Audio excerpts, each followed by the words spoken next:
এটা এখন বলুন ওই যে ইয়া খিচুড়ি কিন্তু সিন বাড়াইছে চোখে এখন ভিডিও করুন এই যে না করতেছ না ওকে ওকে এই দেখেন আমরা আসলে একদম এই তো বাদর বাদর কোথায় বাদর ওই জুম জুম গাছের দেখা যায় হ্যাঁ হ্যাঁ দেখা যাচ্ছে ওই দেখেন একটা বাদর ও অবস্থান করছে ও মূলত আমাদেরকে দেখে পালিয়েছে ওরা আসলে লোকালয়ে থাকতে পছন্দ করে না সুজঙ্গলেই থাকতে বেশি পছন্দ করে এই জন্য ওরা আমাদেরকে দেখে চলে গেছে আসলে ওরা একদম এক প্রকৃতির মেয়ে বললে চলে কারণ মেয়েরা যেমন লাজুক ওরকম লাজুক সামনে থেকে নিতে পারেন আমি হ্যাঁ এখানে আমরা মিজান ভাই আছে দেখেন মিজান ভাইয়ের চেহারাটা এবং হাসিটা দেখেন একদম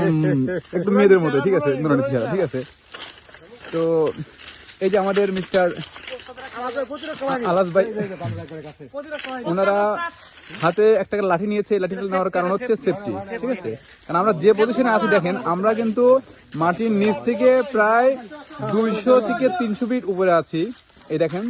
আমরা কত উপরে আছি মাটির থেকে প্রায় 200 থেকে 300 ফিট উপরে আছি কত গাছে মানুষ বাদরগুলা নিজস্ব বাড়িয়ে দিয়ে হাই হাই দাদা হাই কই কই কই বসে আছে ওই যে দুইটা বসে আছে ওই যে বানর কিন্তু ওরা আসলে আমাদের সামনে আসতে ভয় পাচ্ছে তো যাই হোক আমরা যাই